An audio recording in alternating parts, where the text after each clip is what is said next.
welcome to the Stephen and Dorothea Green Critics Lecture Series at FIU. I'm Carol Damian, and I'm the director of the Frost Art Museum, and it's really a privilege to welcome you here for what I think is going to be, in fact, I know it's going to be a very exciting few hours. We're going to begin with Carmen's talk, we'll have a little reception, and then you can go up and see this amazing exhibit that we're going to celebrate today. And I do want to remind you that the rest of the museum is open too. If you have not seen the Pulitzer photos that start on the first floor, they go up onto the second floor as well. And then on the third floor, we also have exhibits. We have the work of Karina Chachik, who happens to be sitting right there, on the third floor, and a video by Miller Lagos, and also our Wolfsonian collaborative exhibit that we do. So there's a lot to see in the museum, and I hope you'll take advantage of it. We are very happy today to welcome E. Carmen Ramos, the curator of Latino art at the Smithsonian American Art Museum and the curator of the exhibit upstairs. Her talk, What is Latino About American Art, is presented in conjunction with this exhibit, Our America, the Latino Presence in American Art. Before I introduce Carmen, I just want to acknowledge and thank Stephen, Dorothea, and Kim Green. Without their support, we would not be able to have these lectures. And all the members of the Frost Art Museum and FIU community, and especially our FIU students. We're always very happy to see the students here. That's why we're in this business, is for the students. So I should also tell you, in case you don't know, that the Frost Art Museum and FIU, university-wide, is an affiliate of the Smithsonian Institution. So we are always very privileged to have this wonderful relationship and to be able to have exhibits and other activities associated with the Smithsonian, certainly the most important institution in the United States of America. In Miami, not only our museum, but History Miami and the Patricia and Philip Frost Museum of Science are also affiliates of the Smithsonian. Tonight, I would like to introduce E. Carmen Ramos, who has become a wonderful friend over these last few months as we've been planning the move of the exhibit from Washington, D.C. here to the Frost Art Museum. Carmen joined the Smithsonian American Art Museum as curator of Latino art in October 2010. She is responsible for acquiring artworks for the museum's permanent collection, and her research interests include modern and contemporary Latino, Latin American, and African American art. She earned a bachelor's degree in art history and psychology from NYU and a master's degree and a doctorate in art history from the University of Chicago. Her dissertation was titled A Painter of Cuban Life, Victor Patricio de Landaluce and 19th Century Cuban Politics. And on that note, I should mention that Carmen is going to be giving a lecture at 12:30 p.m. tomorrow at the Cuban Research Institute on Landaluce. Her talk will be in the Green Library, room 220, and it's free and open to the public. And we can tell you a little bit more about that. In fact, the director of the Cuban Research Institute, George Dwani, is sitting right there, and he can tell you anything you would like to know about the Cuban Research Institute, with whom we have a wonderful affiliation, as we do with the Latin American Caribbean Center. I don't know if Frank Mora is here, but he will be pretty soon for this event. Ramos organized the exhibit Our America, the Latino Presence in American Art, which debuted in Washington this past fall and winter, and it will travel nationally after its presentation in Miami. Before joining the museum staff, she was the curator of exhibits for the Arts Council of Princeton at the Paul Robeson Center for the Arts and assistant director for cultural engagement at the Newark Museum. She's the author of the exhibition catalog, Our America, which is for sale at the front desk, and of many other publications. Please join me in welcoming Carmen Ramos.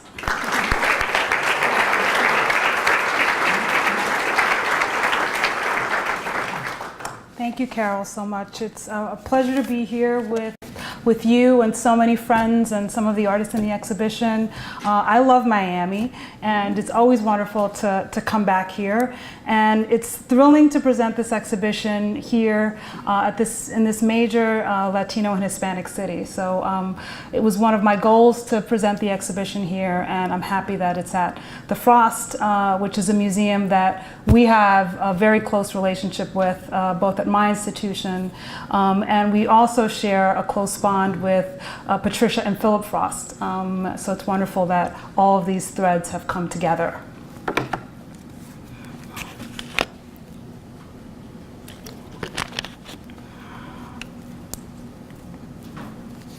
Just trying to learn how, okay, there it goes. Up until the mid-20th century, it was common for scholars of American art to pose a question to the likes of, what is American about American art? Answering this question allowed early Americanists like Lloyd Goodrich, the former director of the Whitney Museum of American Art, to self-define the cultural milieu of a former European colony and to pose their ideas about the common denominators that united American artists. For contemporary curators and scholars, this question is now utterly passé, for few believe in the existence of an unchanging set of American characteristics in the visual arts. The title of my talk, What is Latino About American Art, harks back to this past, not only because this question has rarely been asked, but because the juxtaposition of Latino and American exposes a gap in the ways in which we traditionally think about our national culture. Sorry. As the first named curator for Latino art at the Smithsonian American Art Museum, to be charged with the serious task of expanding and interpreting the museum's pioneering collection of Latino art, I constantly return to this relationship and ask myself, what are my and our institutional goals? In building our Latino collection and organizing exhibitions to interpret it, are we trying to define the essence of Latino culture? Is it even possible to singularly crystallize the expansive field of Latino art, which encompasses works by artists who are native-born citizens, immigrants, descendants of incorporated populations, exiles, or, as Latinos are more routinely called, Mexican Americans, Chicanos, Puerto Ricans, Cuban Americans, Dominican Americans, and beyond? As I set about my task, I consciously sought to capture the expansiveness of the field, not only in terms of the varied cultural backgrounds of Latino artists, but also their sprawling aesthetic and conceptual range. The sampling of works gathered in Our America are a testament to the unbounded nature of the field. It reveals that Latino art can encompass the deceivingly straightforward works of Carmen Lomas Garza that document and reflect upon Chicano daily life, the activist and formally compelling graphics of Juan Sanchez that confront the ambiguous political status of Puerto Rico, the avant-garde performances and media interventions of the conceptual Chicano group ASCO, the mesmerizing camera obscura pictures of Alvarado Morel that at once speak to a photographer embracing the roots of his medium and the wonder of an immigrant discovering a new world for the first time, and the spare sculptures of Jesse Amado, which engage the legacy of minimalism from what the artist considers a personal perspective. Ever aware that permanent collections define the parameters of a given field, I knew I didn't want to build a collection or organize an exhibition that emphasized a narrow concept or that packaged Latino art into a neat little category. Rather, my goal was to highlight a critical perspective on Latino art, a field whose most salient common denominator is that it's often not integrated into the narrative of American art. My deliberate purpose was to stake a fundamental yet ambitious claim for Latino art right in the nation's capital. While the Smithsonian as a whole has global collections and initiatives, it is also an eminently national institution whose efforts are wedded to notions of our collective national patrimony. The Smithsonian American Art Museum in particular is not just any museum, it's the National Museum, and taken at face value, this idea can conjure the narrowest or most inclusive expectations of what should be housed within its walls. I've asked myself this question many times: how best to frame Latino art in this expressly national context? These observations led me to ponder both the roots of the category of Latino art, as well as conceptions about our national culture. Historically speaking, Latino art in related terms emerged in the late 1960s through the 1980s as political statements and as terms of solidarity, uniting artists of related cultural and historical experiences against the exclusionary practices of American cultural institutions.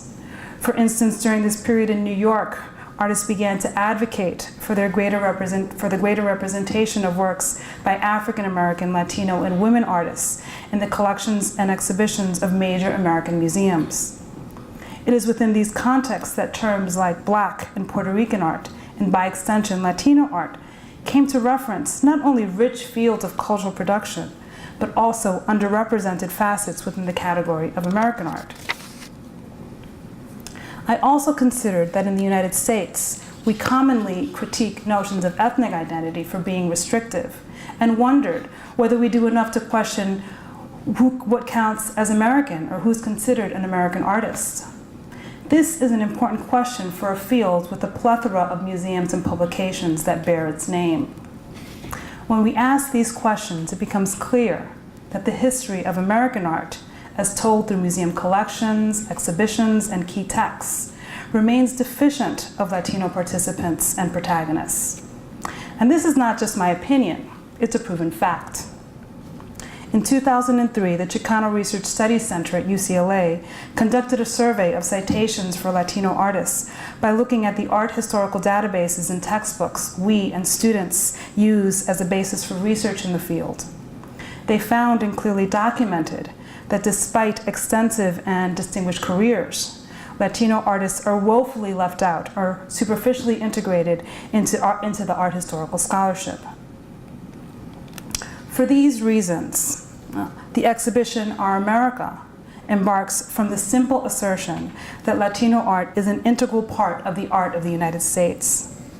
This declaration is not meant to deny the transnational nature of Latino art that bounds it to the culture and history of Latin America.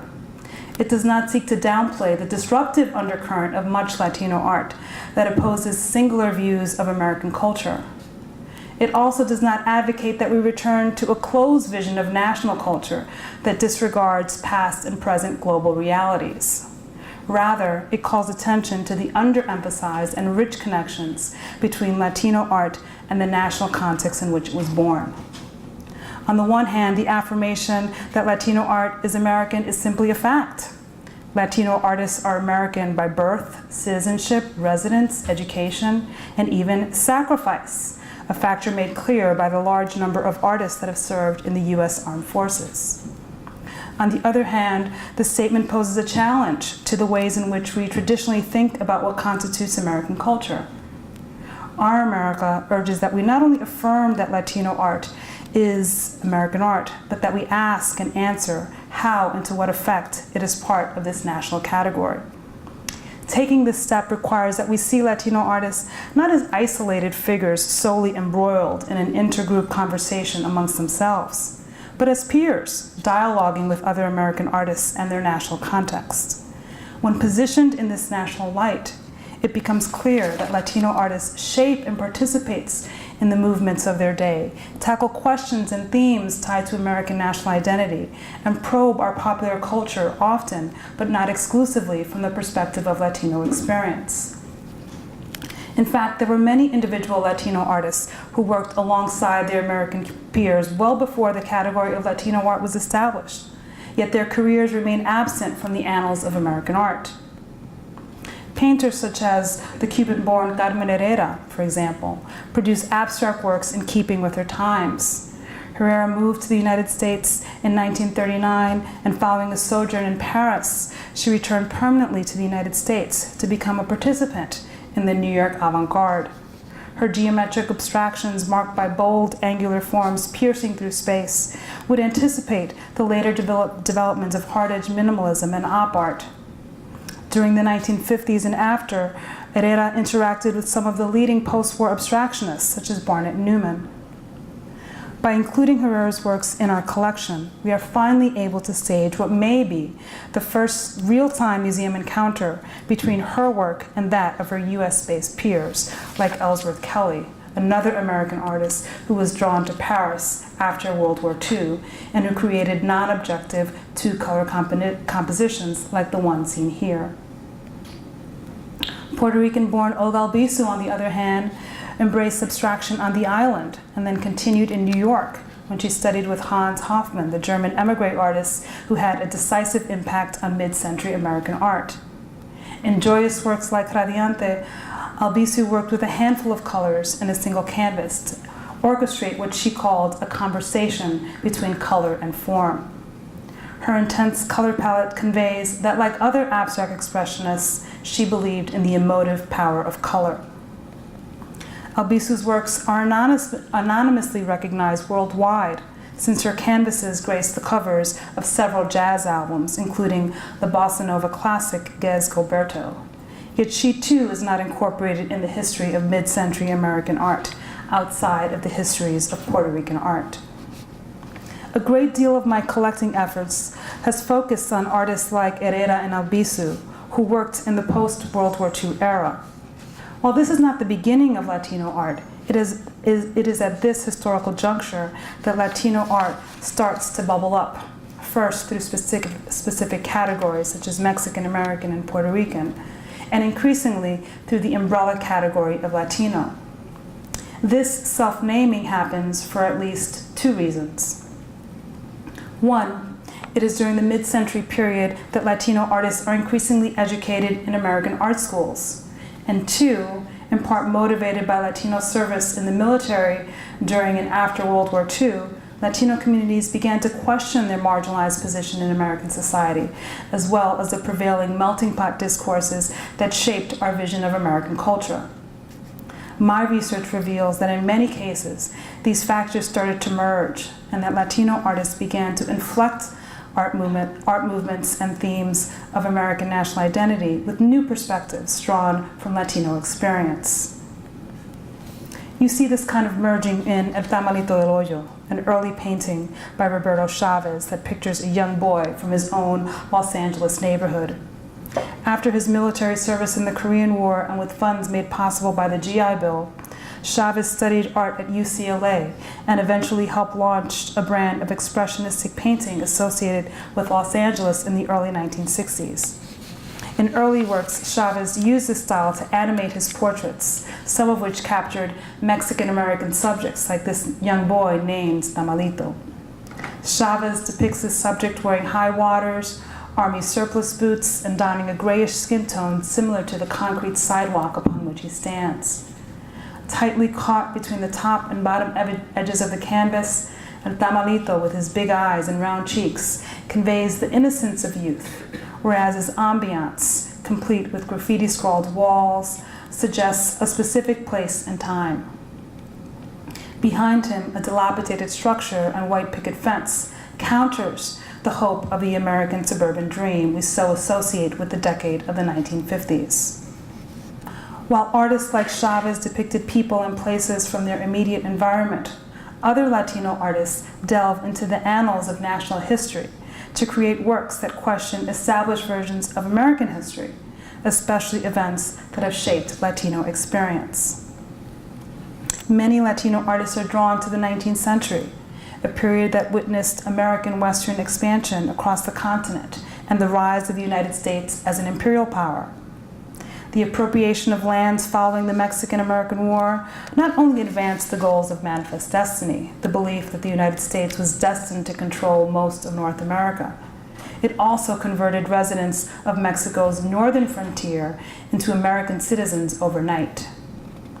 Even though their status as citizens was ratified as part of the Treaty of Guadalupe Hidalgo of 1848, the experience of Mexican-turned-American populations in the Southwest runs counter to their new citizenship.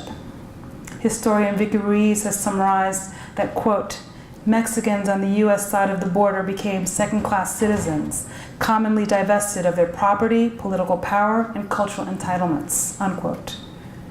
For these and other reasons, many historians mark the moment of westward expansion as the beginning of the Mexican-American community, a history that remains marginalized even in revisionist accounts of the West. Artistically speaking, Western expansion was visualized through extensive photographic portfolios by artists such as William H. Jackson, who captured majestic vistas of recently acquired lands that largely excluded traces of earlier residents of the region in favor of works that depict an empty frontier waiting to be inhabited, tamed, and developed. In Jackson's photograph, only the title of the work, which includes the word cañón, complete with the Spanish letter ñ, suggests these earlier residents in history. Contemporary landscapes by photographer Delilah Montoya contest these empty scenes to tackle the myth of the West. Taken on the border between Arizona and Mexico in 2004, her photographs themselves resort to empty landscapes, yet they too suggest the trace of another history. Montoya's works initially began as an effort to raise awareness about the humanitarian crisis along the US-Mexico border.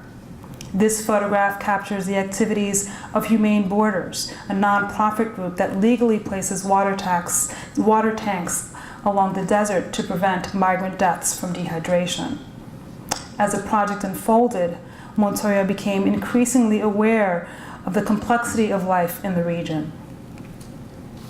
In Desire Line's Babaquivari Peak, Arizona, she shot a view on the Tejano Reservation, whose lands and people are divided between the state of Arizona and the Sonora region of Mexico. Sonora-based Tejano peoples become border crossers when attempting to enter their ancestral homeland. Montoya worked closely with one tribal member, seen on the left, who scatters water jugs along the reservation's border. In the distance, the hazy outline of the Babaquivari Mountains, the site of Tejano creation myths, attests to the history embedded in this land. In a region so historically and politically complex, clear notions of native, migrant, insider, and outsider are morally difficult to navigate. Puerto Rican artists working on both the island and mainland have similarly explored the relationship between Puerto Rico and the United States, a connection that was also cemented in the 19th century. Puerto Rico became a U.S. territory at the end of the so-called Spanish-American War of 1898, when the island was ceded to the United States by Spain. Since then, the relationship between the island and the United States grew increasingly complex and negotiated through several congressional acts that established the island's ambiguous political status as an unincorporated territory that is now considered a freely associated state or commonwealth. Since 1917, Puerto Ricans are born American citizens, yet island residents cannot vote in federal elections. Over the course of her lengthy career, Mira Narvaez has examined Puerto Rico's unique landscape to affirm the island's independent political identity. In Platanal, she focuses her gaze on a field of plantain trees, a crop that has long symbolized Puerto Rican sovereignty. A key accoutrement of the Jíbaro or Puerto Rican peasant, the plantain appears in iconic paintings such as Our Daily Bread by Ramon Frade, which depicts a humble farmer whose straw hat functions like a halo.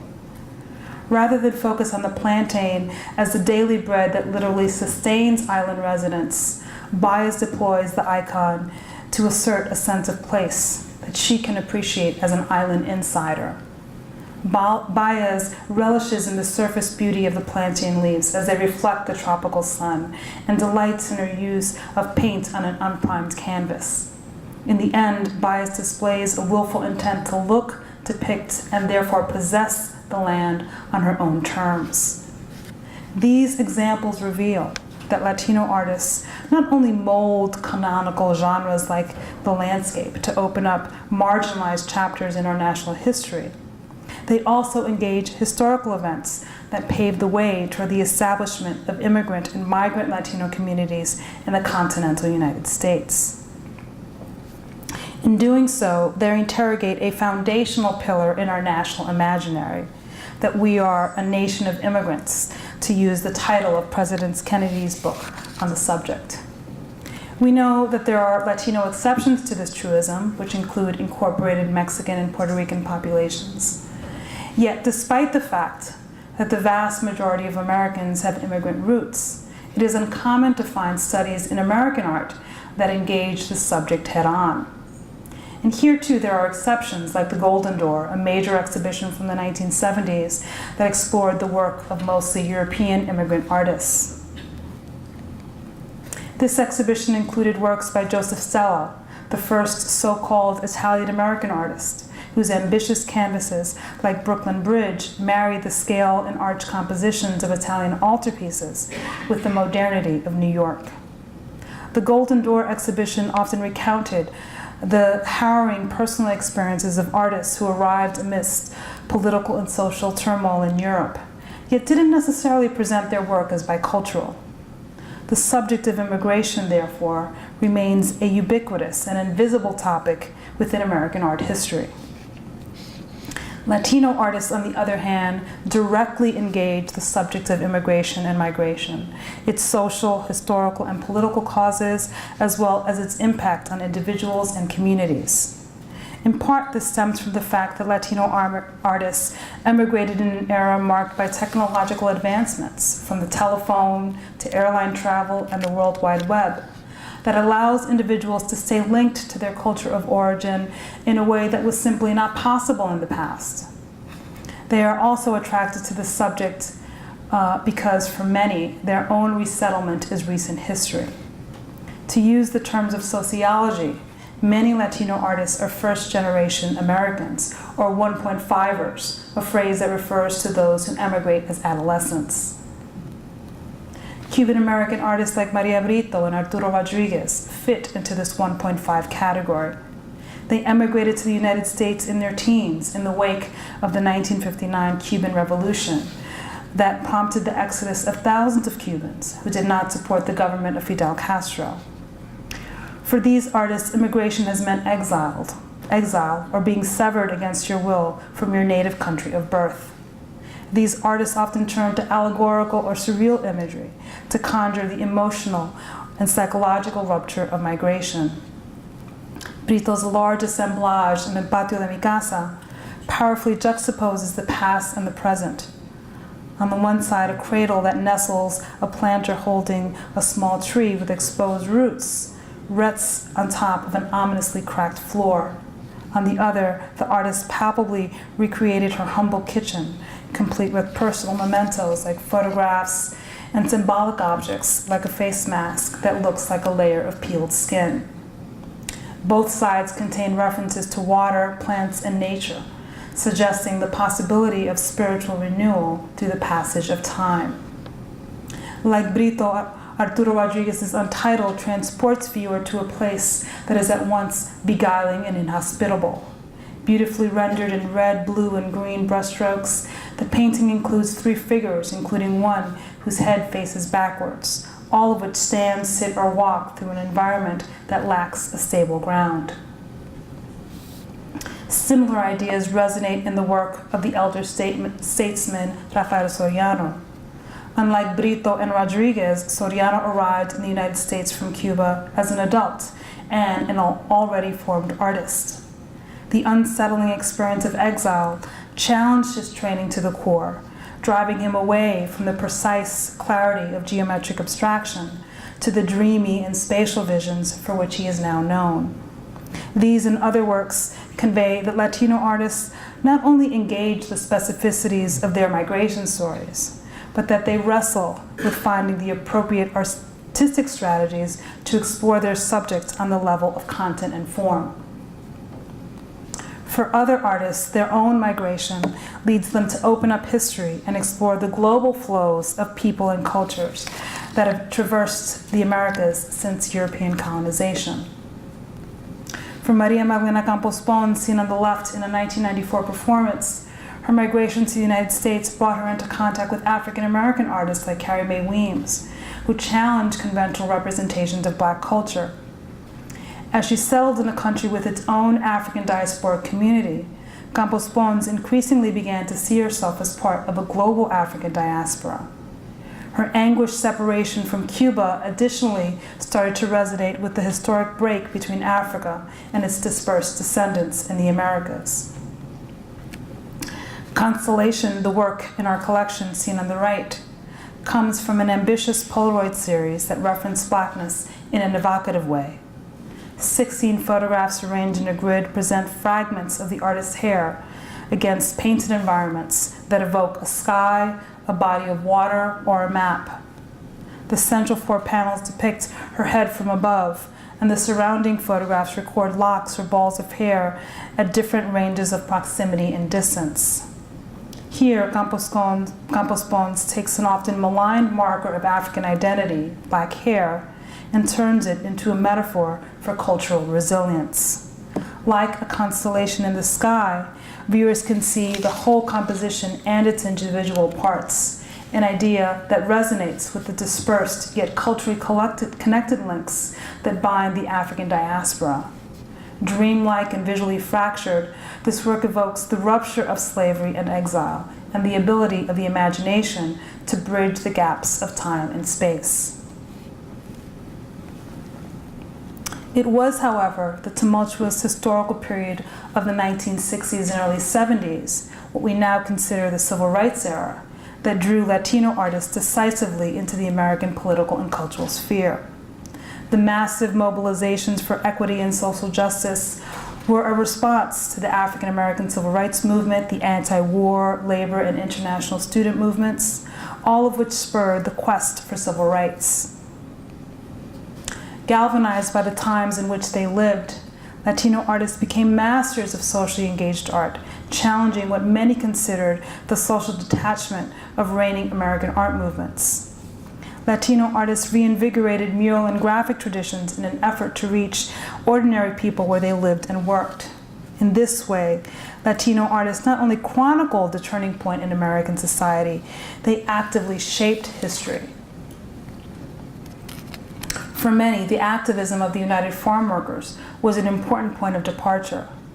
Emmanuel Martinez, for example, created the altar upon which Cesar Chavez broke his highly publicized 25-day fast in 1968. Like this ceremonial object, many of the posters in our collection have a specific story behind them. In 1973, Javier Viramontes created this poster in support of the United Farm Workers Union. That year, Chavez initiated a new great boycott in reaction to the violent intervention of the Teamsters in the California labor struggle.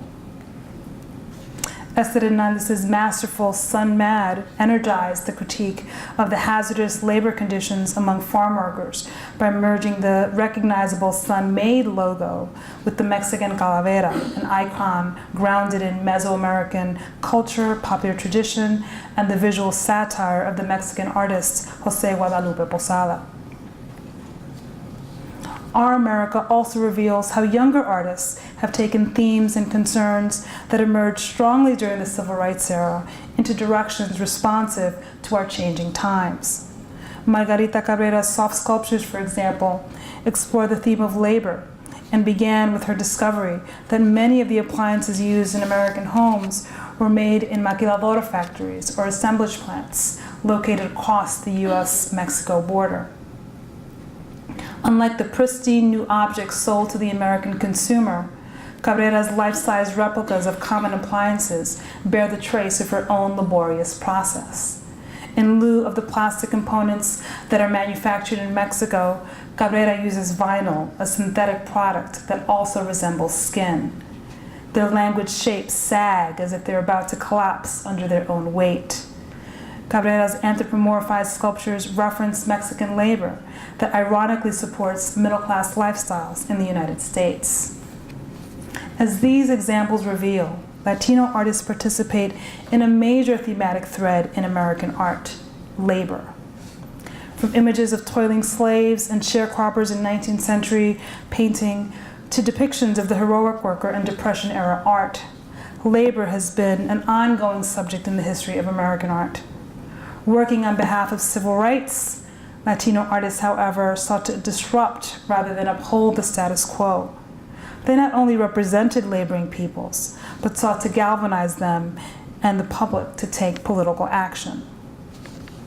Even as Latino artists were active during the civil rights era, they've continued to create works that since then reflect on this period as a turning point in American society.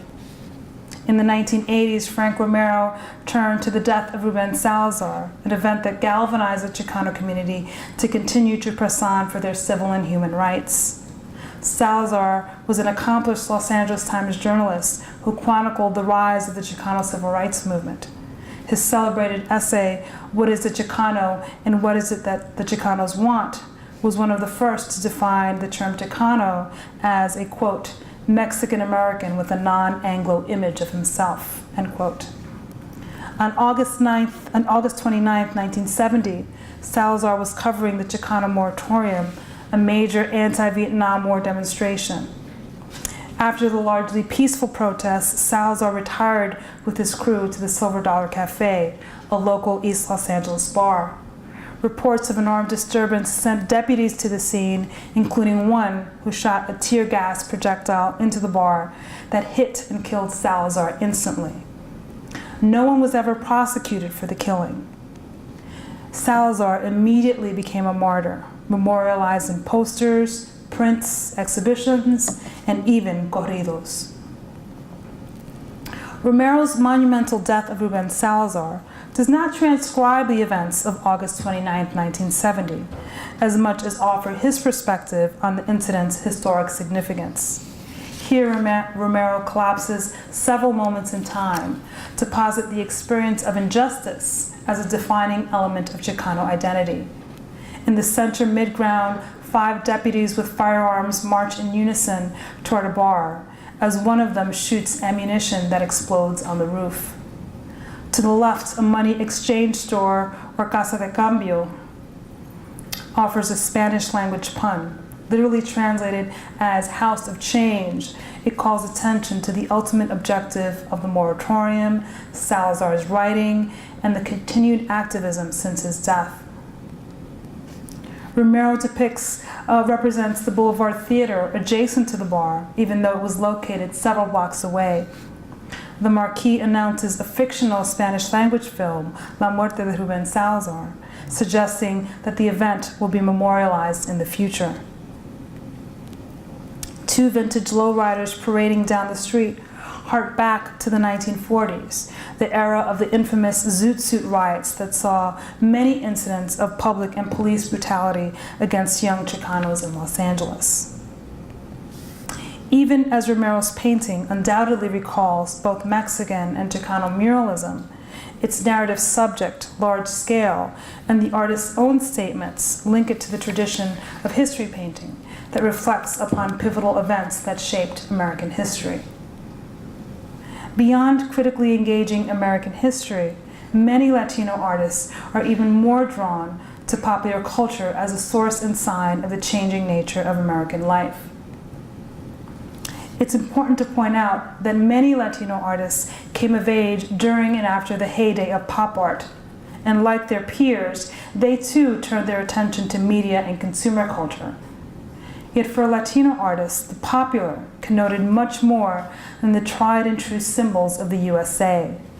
Rather, they embrace a broad sweep of popular references and approaches, from interventions in the media and public space to vernacular immigrant traditions and imported icons. Like African American artists such as Joe Overstreet, who challenged stereotypes like the mammy, Latino artists are also gravitated to the intersection of race and American consumer culture. Disparaging representations of Latinos and Latin Americans had long been part of American popular culture, especially films, which featured Mexican bandidos and over-the-top characters like Carmen Miranda's Brazilian Bombshell. Since the late 1940s, American corporations such as Frito-Lay and Chiquita brands echoed these representations in their advertising and product packaging for Latino-related foods like corn chips and bananas. In the early 1970s, at the same time that Chicano activists were lobbying to remove the Frito Bandito from public circulation, Mel Casas placed the stereotypic mascot for Frito-Lay corn chips as the centerpiece of his Humanscape 62. In fact, it was this promotional giveaway, a green Frito Bandito pencil eraser, that inspired Casas' painting. In the mid-1960s, Mel Casas initiated his Humanscape series as a means to explore the psychological impact of mass media images. The series was instigated by the artist's surreal encounter with the drive-in movie screen, a source suggested by the large central screen-like image found in each Humanscape installment. In number 62, Casas unites a series of trivialized and meaningful racialized references drawn from American and indigenous cultures. Underneath a screen image of a tempting plate of brownies, Casas depicts a stoic Native American seen in profile, a group of unassuming Native or Mexican American women wearing textiles, and a junior Girl Scout or brownie. Near the center foreground, in front of a double-headed serpent, a green-colored Frito Bandito, modeled after the eraser, rides the shoulders of a skeleton. These latter figures refer to actual Mesoamerican objects that depict Aztec deities Quetzalcoatl and Cholote. Such incongruent juxtapositions simultaneously critique the trivialization of Chicano culture, of Chicano and indigenous cultures, and allude to the rich cultures these stereotypes obscure. Casas was not alone in debunking stereotypes through ironic juxtaposition. In 2002, Adal created a video sculpture that literally deconstructs West Side Story, the classic 1961 film that widely introduced Puerto Ricans into American popular culture. West Side Story was set in New York City among rival Puerto Rican and white ethnic gangs. The film presented Puerto Rican characters as criminals and spitfires, all the while superficially treating the poverty that spurred islanders' migration to the mainland. The video, which is embedded in a suitcase, interweaves distorted, blurred, and upside-down film clips from West Side Story with documentary photos of Puerto Rican migrants, pointed quotations by the Nuyorican poet Pedro Pietri, footage of mambo dancers in New York City, all assembled to the music of Tito Puente. Adal's carefully constructed montage uncovers how West Side Story was not only inspired by the explosion of Puerto Rican migration, but also indebted to the Latin and mambo boom centered in New York's Palladium Ballroom. For other artists, the straightforward act of documenting Latino art challenged media stereotypes. Sophie Rivera used her camera to capture glimpses of the Puerto Rican community of New York at a time when critics and activists spoke out against the book and later film Fort Apache, the Bronx. Rivera sought out her subjects by standing outside of her building in New York City and asking passersby if they were Puerto Rican. If they answered yes, she invited them into her studio and photographed them against a wood-paneled background. Her large-scale photographs, each is about 4 feet square, captured dignified yet unsentimental glimpses of her sitters. In one picture, a man looks slightly pale and weathered. Barely visible under the collar of his shirt is a beaded necklace that suggests that he may be a practitioner of Santeria, an Afro-Caribbean faith. In another, a young woman has carefully styled her hair after Farrah Fawcett's famed feathered hairdo. She wears a smock and appears and may be a hairdresser or work at a local supermarket. Unlike traditional portraits, which often identify sitters by name, Rivera's subjects remain anonymous, even to her. By visually revealing her subjects in great detail, yet leaving them unnamed, Rivera invites viewers to reach their own conclusions about who these individuals are. Artists such as Oscar Castillo and Emilio Sanchez focus less on individuals than on the cities in which they lived. Working respectively in Los Angeles and New York, they recorded the ways in which Latino communities remade the landscape of major urban enclaves. Castillo's photograph on the left captures a view of a Mexican market whose facade is peppered with Spanish language references to Mexican foods. Parked outside the store is a vintage lowrider, a major signifier of Chicano urban culture. Sanchez captured Latino neighborhoods in New York, where stores were named after places, people, and things from the Caribbean. Here, he depicts the supermarket La Rumba, named after a foundational Cuban rhythm. This brightly hued structure recalls Caribbean domestic architecture and suggests how Latino culture transformed the appearance and language of this major American metropolis. In laying bare how Latino artists reimagine American culture, Our America also intentionally challenges traditional expectations of Latino art, an idea that for some may resonate with the notion of post-racial art that actively circulates in our current moment. While this is a very complex term that demands its own lecture, at its root, the idea of post-racial art speaks to the need to frame the art of Latinos, African Americans, and other groups, not solely through the lens of their ethnic or racial experience. Some of the earliest works presented in this exhibition make evident that the impetus to produce or interpret art, unbounded from narrow notions of cultural affiliation, is not new. Latino artists, like many of their peers, are drawn to a wide variety of questions and concerns. Teresita Fernandez's graphite works, for example, derive from many interests, including her discovery of the Valley of Borrowdale in Cumbria, England, where mineral deposits of graphite were first found.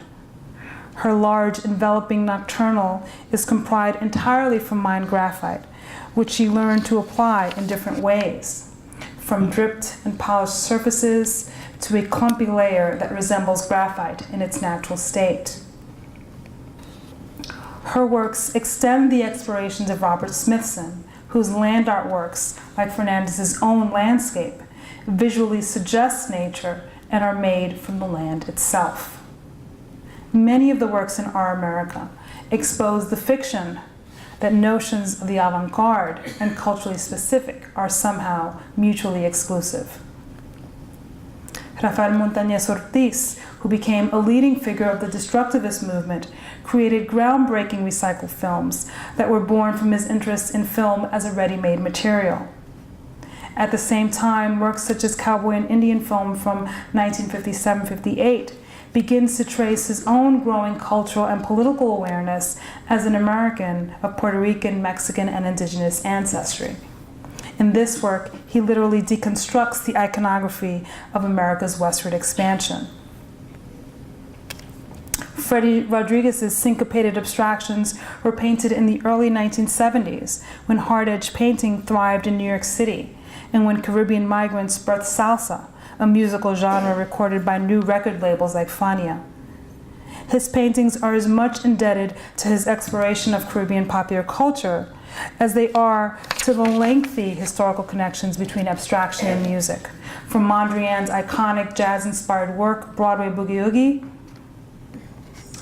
to the canvases of Rodriguez's African-American peer, William T. Williams, whose works were also inspired by jazz. Many of the artists of Our America are undoubtedly in the broad flow of art history, and not in a segregated sliver exclusively designated for Latino artists. I want to end my exploration of how Latino artists inflect the national by turning to a work which takes history itself as its central subject.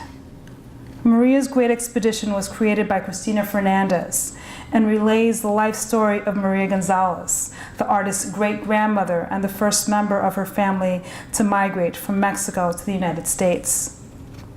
To construct her story, the artist interviewed relatives, studied American and Mexican history, and photographed herself assuming the guise of her great-grandmother at key moments in her life.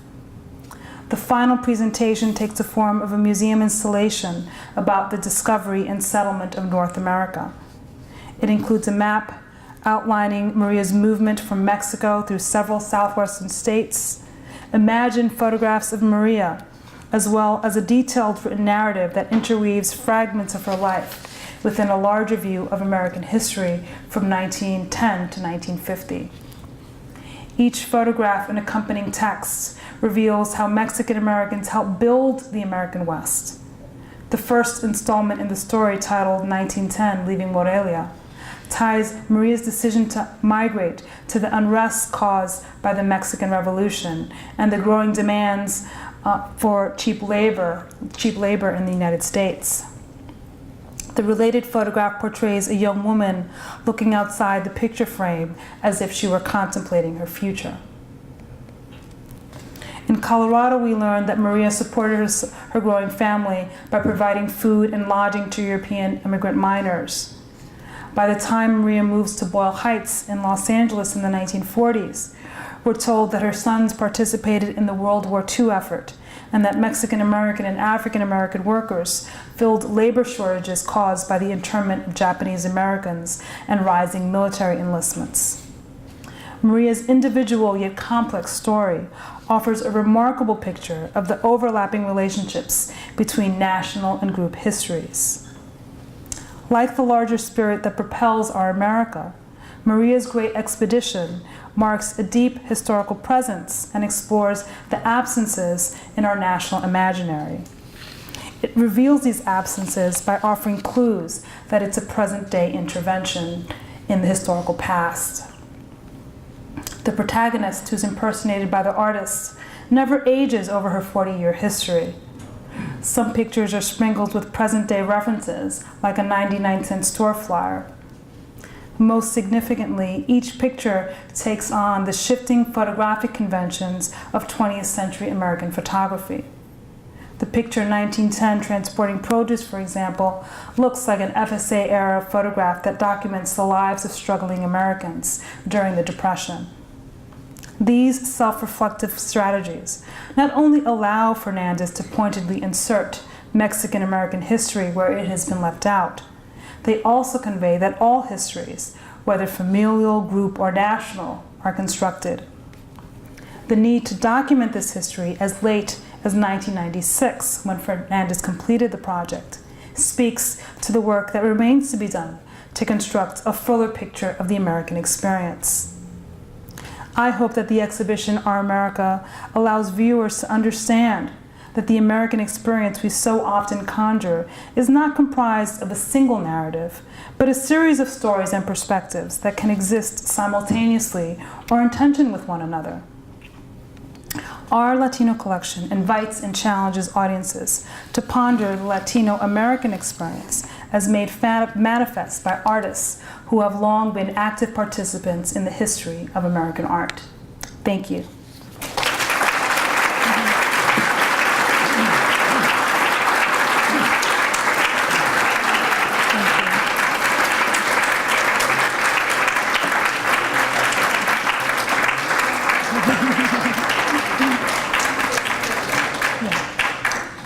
Thank you so much, and we can open the floor to questions if there's some. Yes? Not a question, a comment. Yes. 22 years ago, when I was living in my hometown of Washington, D.C., the Smithsonian Institution was accused of willful neglect of the Latino community and Latino art. So congratulations, you've come a long way. Thank you, thank you. And I have to say that I stand on the shoulders of many people who've been fighting for Latino representation at the Smithsonian since that time and before. With me here today is my colleague Eduardo Diaz from the Latino Center, and the Latino Center, their name has changed over many years, but the idea of the Latino Center was formed right after willful neglect, based on the idea that we needed a unit that was devoted to advocating and to assisting other units at the Smithsonian with the greater integration of Latino art, culture, and history throughout the entire Smithsonian. And that center has been very important in supporting supporting the work that I've been doing at the Smithsonian American Art Museum. They funded my position the first 3 years that I was at the museum, and they actively supported this exhibition and its catalog. So thank you to the Smithsonian Latino Center.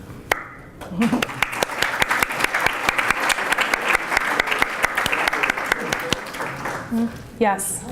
Beyond the Smithsonian, do you think there's momentum and progress in getting more representation of Hispanic art?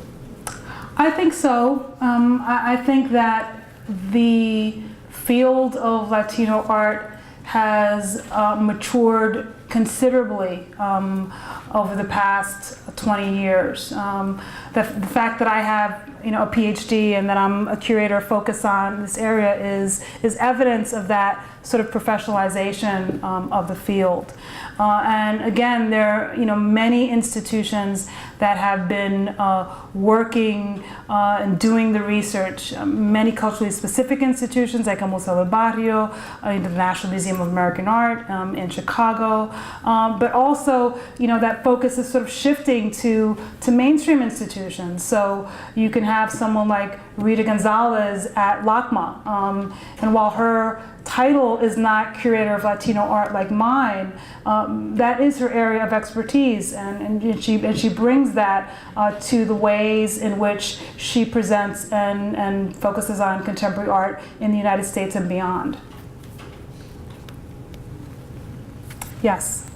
Could you speak a little about the shifting ways in which artists strive to identify and be represented as Latino artists, and who are have sought to kind of free themselves from that kind of segregation that can occur and have a downside? Mm-hmm. I think it's very evident in the work, and I think that's what I've been trying to argue with this exhibition, that while I guess historically Latino art has been viewed within the context of Latino culture, that really even works that seemingly are only about Latino culture are really about a lot of other things. So it's really about expanding the frame in which we look at the work. So while there's a larger discussion about these issues within this idea of post-racial art, I see that issue of kind of expanding the frame historically, as sort of being present over time. But it's really up to us to make the effort to look at Latino art through a number of lenses. Yes. Can you perceive any geographical identity to areas that are predominantly one Latino culture or another, for instance, Miami, Cuban, Los Angeles, Mexican? I don't understand your question. Could you? Is there in your mind a geographical identity to Latino art in cities that are predominantly one land culture or another, Miami being Cuban and Los Angeles being Mexican, for instance? To some extent, yes. I think that Latino art is very regional. Dominicans, there's a predominance of Dominicans in New York. There's some here, there's some in Washington, D.C., but there are certain communities and certain geographic areas within the United States where a certain group dominates. But there's also, a great deal of change. Los Angeles is a Mexican city, but it's also a Salvadoran city as well, increasingly becoming so. So I think that it's a sort of yes and no response. Yes. Carmen, for me, I had I don't know how to put this, but the idea of arriving and the idea of the future of called Latino art is best expressed when I have gone to the Museum of Modern Art and I find the work of Wilfredo Lam right next to Picasso without any labeling of any kind. Or I go to the Museum of Art Institute of Chicago, and all of a sudden I find a room of Ana Mendieta. Or I go to the San Francisco Museum of Art, and all of a sudden there's a room with Teresa Fernandez, right next to contemporary art or modern art. And I think that personally, I would like eventually to see that. To see that, that's when I consider that we have, that we're considered truly American. I mean, I know it's kind of idealistic, and I know it's in the future, but it's when you arrive at museums and they are the work of Americans from different categories, I guess of modern art, Europeans or something like that, and it's integrated into it. It's integrated into it without having to give a great many explanations. Carmen Hernandez, for example, I mean, she should be, Carmen Herrera should be in the Museum of Modern Art with the geometric abstractions of the 60s and so on. Did you see much of that when you travel around? Well, I came for our Basel in December, and I was very pleased with the installation at the Paris Art Museum, which does exactly that. It shows the work of, Faith Ringgold next to, the work of Oscar Munoz from Colombia. They're both exploring themes of violence in contemporary culture. And I thought that was incredibly refreshing, and they're doing it. Their museum mandate is much broader than our museum mandate, which is focused on the art of the United States. They have a kind of an international profile, but I was very pleased to see that, and you also see it in places like LACMA. Thanks to Rita Gonzalez. So the work of Latino artists, contemporary artists, is integrated within the context of the work of other American and international artists working today. So I think that is something that is increasingly happening. I think exhibitions like this, which kind of emphasize that and expose the history, right? Because it's not only happening now, it's been happening. And we need to know that history in order to be empowered, and for museums to be empowered to create integrated galleries. So that's why this work is important. And I think it's still important to do culturally specific exhibitions and projects as well, because this history is not really known. We still need to interrogate the works of artists who we know just a part of. That's why the work that you did on Maria Brito as part of the AVER Revisiting Art History series is so important, because so many Latino artists have been included in group shows, right? That's the sort of the tendency. So we only know a sliver of their career, but your monograph was able to place Maria's work in a much larger context of international art, of the art of the United States. So we need that kind of focus to empower us, to give us the knowledge to create museums whose collections and installations are integrated. Thank you for this exhibition. Oh, okay. Yes. There's a long history of Latino artists doing work embodied in the built environment, and murals are just one example. But you can't necessarily take a whole mural and put it into a museum. So what are some ways that you think museums are thinking about building awareness about this art physically in different neighborhoods, and beyond maybe just taking a photo of it? I mean, are there some creative ways that there's dialogue about this? I think working in public programs is an important way, supporting research and scholarship. And I know it's something that I struggled with in organizing this exhibition, and we have a wonderful photograph by Oscar Castillo in the exhibition that shows a group of artists working in East Los Angeles creating a mural. And it at once sort of stands to document that activity as much as it is his own artistic intervention in sort of depicting the ways in which Chicanos really deliberately transform the landscape of Los Angeles. So there are ways to find a way to kind of give a taste of that.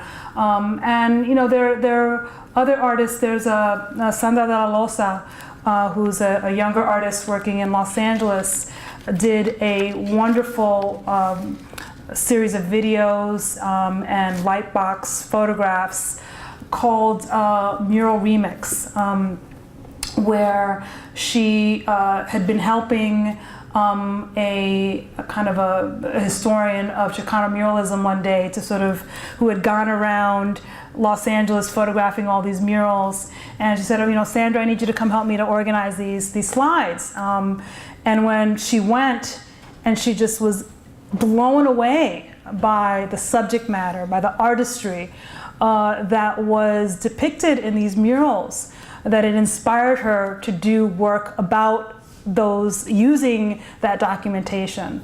And she created these amazing kaleidoscopic sort of lightbox displays where she just takes a fragment of a mural and repeats it. And it's just an amazing work that sort of speaks to the sort of the beauty of the everyday and this history that's sort of like out there that we overlook.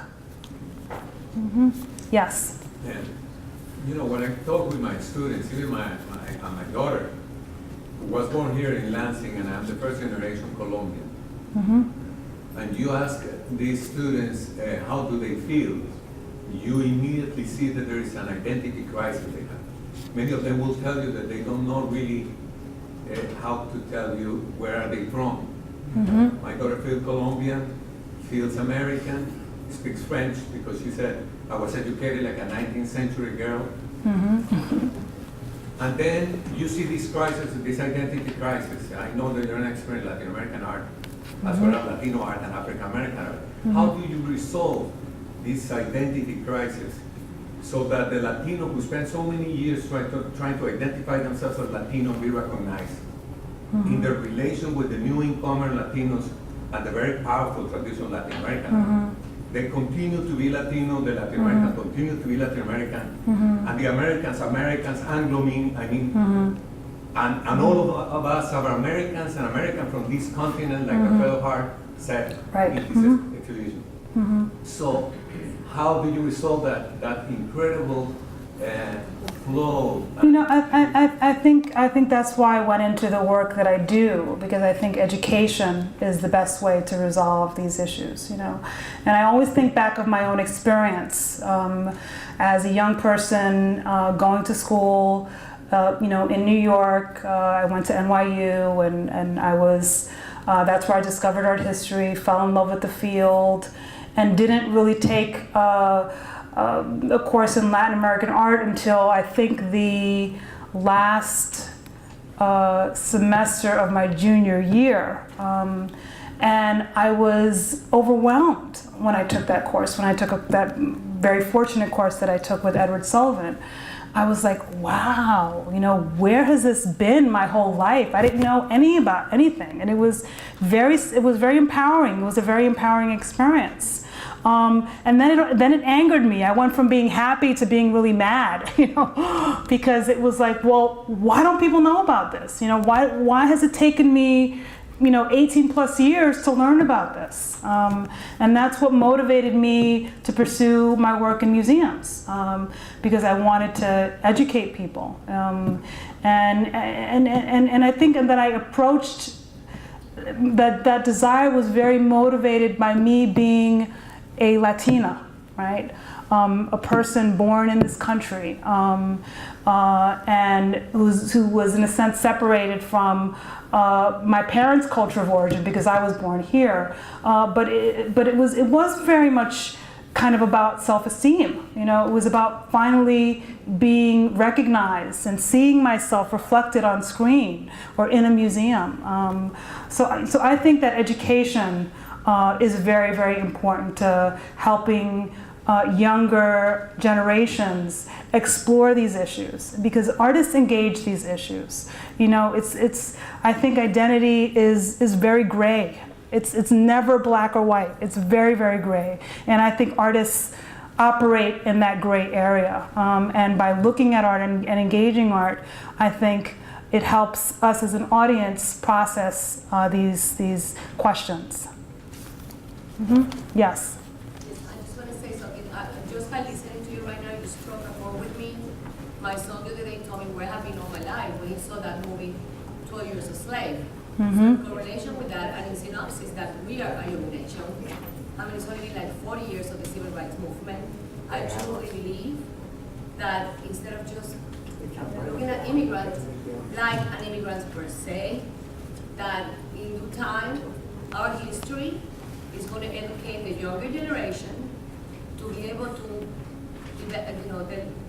develop themselves in an art that museums are actually going to want it, that are going to look at Latin American culture, because we are making the future of this nation. The correlation of all the cultures and the diversified community. So my question to you, when students go to the museum and classes, is there an awareness being created as far as asking questions besides what they already see? Because I'm sure that they're going to want to see American, Latin American, worldly diversified culture exposed in the museums as well, right? Yeah, well, I think our school audience is one of the major audiences that visit our museum. Many of our numbers come from the many school groups that come to our building. And, we were very fortunate that, or I feel very fortunate that the Smithsonian exists in a Latino city and region. The DMV, as we call it, the district, Maryland, Virginia, is has a very significant Latino population, mostly from El Salvador and Bolivia, and many of those students, came through our doors and saw this exhibition. So it's a very important part of what we do. Carmen, can I ask you to take a couple of minutes and then escort us to the exhibit and do a little mini tour? Oh, just mini. a mini tour. You don't have to do a long tour, but just point out 6 things. That's things? a challenge Okay. out of all that. So Okay, thank you. Thank you. Thank you so much. Thank you.